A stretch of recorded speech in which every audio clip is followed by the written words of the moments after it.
Good morning. Thank you for joining us this morning. House Republicans are excited to announce what we plan to do with the budget surplus. 2 weeks ago, Minnesota Management and Budget announced that we have a $1.5 billion surplus. That means we're collecting more money than state government needs, and we're collecting too much money from Minnesotans.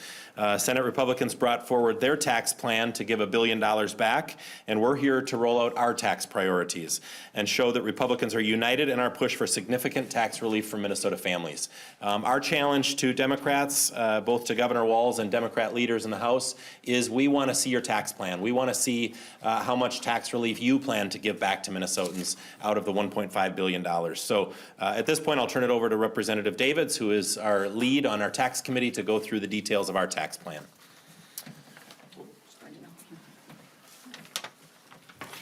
Thank you, Leader Daudt. With the $1.5 billion surplus, and this being a bonding year rather than a budget year, it's very safe to say that the state government is fully funded. Other than possible costs for the coronavirus response and disaster relief, tax relief should be a top priority of the $1.5 billion surplus. We're here to join the Senate GOP in calling for about $1 billion of tax relief. We've overcharged Minnesotans $1.5 billion. Our plan would reduce taxes for nearly every Minnesotan, and most of it could be one time. Focus on proposals that could earn bipartisan support. If we do nothing else this session, we must do complete Section 179 for our farmers, our small businesses, our truckers. We had devastating testimony in tax committee last week with farmers and business owners alike stating their concerns and how hard they've been hit with tax bills that never should have happened. Governor Walz and the four leaders last year agreed the need to fix it. We should pass this standalone as soon as possible and give peace of mind to the farmers and businesses that are doing their taxes as we speak. In the committee, there's amazing testimony on why this needs to be done. And something I haven't seen for some time, every group that came forward was supporting it. Usually you'll have some opposition, no opposition. And as I've said many times, if you have the Farm Bureau supporting something and the Farmers Union supporting something, maybe you should just do it. And I will introduce Representative Demuth. Good morning. My name is Representative Lisa Demuth, serving District 13A in a portion of Stearns County. I also serve on the Early Childhood Committee, and child care cost is an issue that legislators hear about all the time from our constituents all the way across the state. Many families are struggling to afford that child care. That's why we're proposing to expand the eligibility for the child care tax credit, or sometimes called the dependent care credit. My bill would phase out the current level of $52,000 up to $75,000, helping more middle-class families with the high cost of child care. And with that, I'll turn it over to Representative Juergens. Good morning. I'm Representative Tony Juergens from Cottage Grove. The state demographer has told us that people are leaving the state of Minnesota when they hit retirement age. And while part of the reason could have to do with the weather, another big reason is the state income taxes that we have on Social Security. And while we can't do anything about the weather, we can do something about the Social Security taxes. Minnesota is an outlier. There are 37 states that have already figured out a way to get by without taxing Social Security income. I've been the chief author of the bill that would eliminate this. In 2017, the House Republicans led the effort to exempt Social Security from state taxes. Our effort helped to reduce or eliminate income taxes on 250,000 Minnesotans. Now it's time that we eliminate the taxes on about 350,000 more Minnesotans. This would help our seniors who work their whole lives paying into Social Security. It's nonsensical to tax them for decades during their working years and then tax them again when they're using those Social Security benefits. This is a common sense measure that is supported by the vast majority of Minnesotans. We have the resources. Let's finally get this done. And now I'd like to turn it over to Representative Barb Haley. Good morning. I'm Barb Haley from 21A. As a mom, I know firsthand the challenges with student loan debt. I have a daughter who's a sophomore at Mankato State, and my son has his AA degree in robotics and is going back to school for his business degree. So we have many conversations around the table and with other friends of ours about students and their student loan debt. I was honored to help lead the effort with Representative Davids in 2017 to pass a nation-leading tax credit, $500 for student loan debt. We have one of the only credits like this in the country. 51,000 filers took advantage of the existing credit in 2018, and our bill this year, as part of the tax package, would double that credit to $1,000.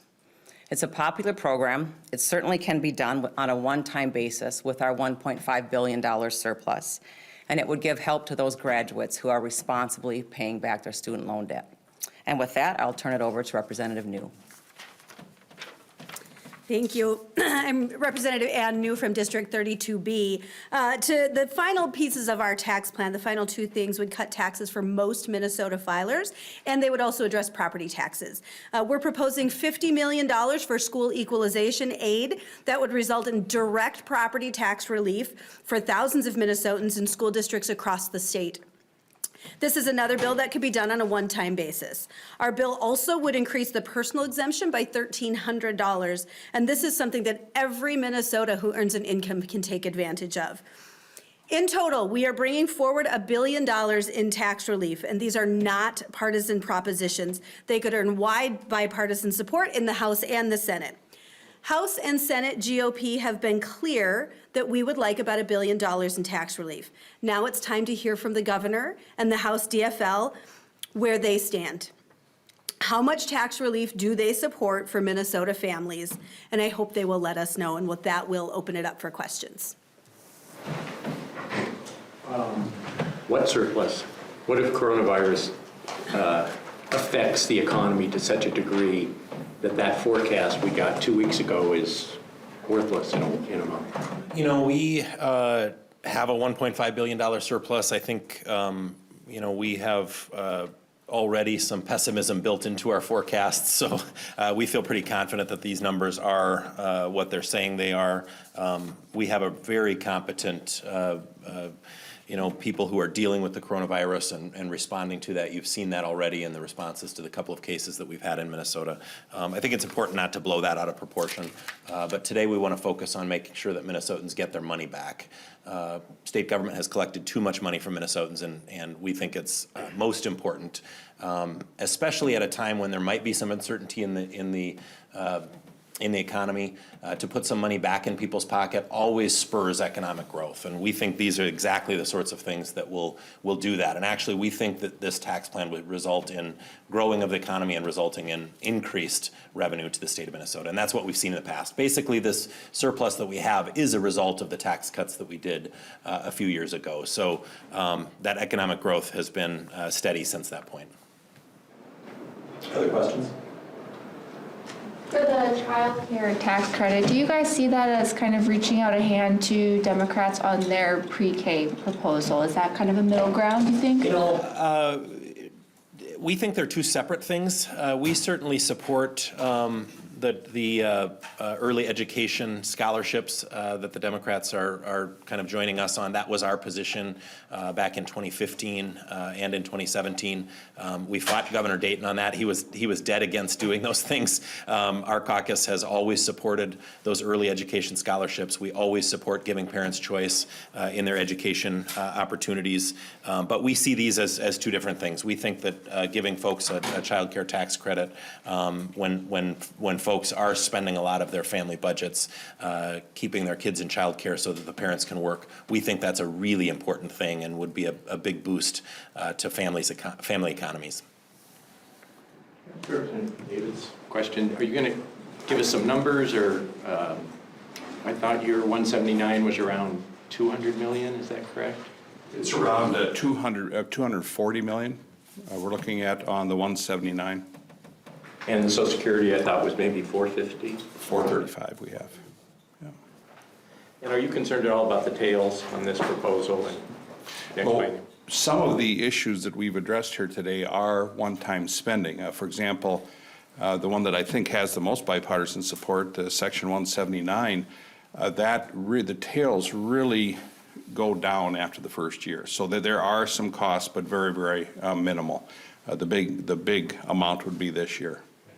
I want to jump in on that question too, as far as the tails are concerned. We have a surplus in the tails that would allow us to do Social Security permanently. We think that that's a much better use of the money in the tails than doing anything else with it. So we're pretty committed to making sure that we put money back in Minnesotans' pockets. We think that's the best thing for Minnesota families. We think it's the best thing for Minnesota's economy. So our position is we'd like to see Social Security permanent, and there is enough money in the tails to do that. It's also scalable, though, isn't it? I mean, you could keep increasing those income levels. Yes, but we have no reason to scale it because we can afford to do it fully now in the current biennium and in the tails. So there's no reason to scale it. So would that be, I'm sorry, I came in late. Could you go over the Social Security elimination? Are you talking about elimination just permanently for all? I'll let the chairman. What the House Republicans are proposing would be totally eliminating the tax on Social Security. In the 2017 tax bill, we raised the threshold, and then there were some changes made in 2018. This would just eliminate, and Leader Daudt is exactly correct that we should just, that we can do that and into the tails.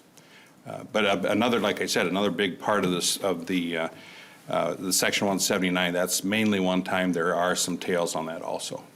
Is this, how much is this a year?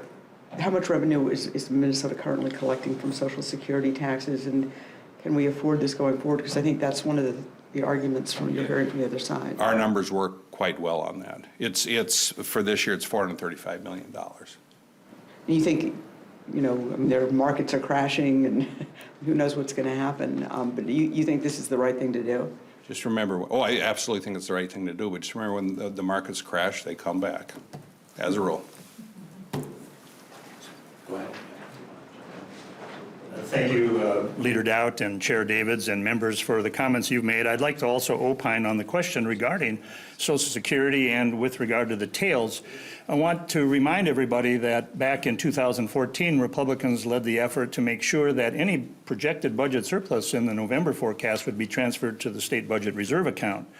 We now are fully funded at nearly $2.5 billion.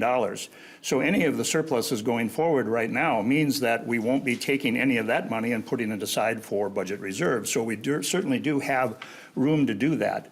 It's also important to remember that right now there are 10,000 baby boomers retiring every day in America. Minnesota's share of that is about 6%, given the distribution of our population.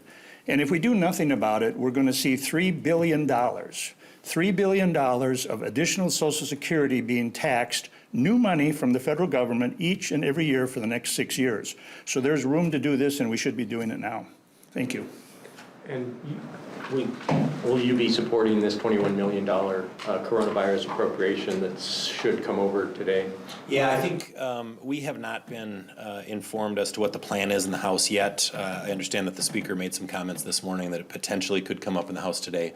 Our members, we did talk about it last week as far as a clean bill coming and all of the leaders committing to passing a clean bill, and our caucus will definitely support a clean bill that puts money towards that emergency response for coronavirus. So I don't know on the timing, that's up to the Speaker, but if it comes over today, our caucus would certainly support moving that out, provided it's a clean bill.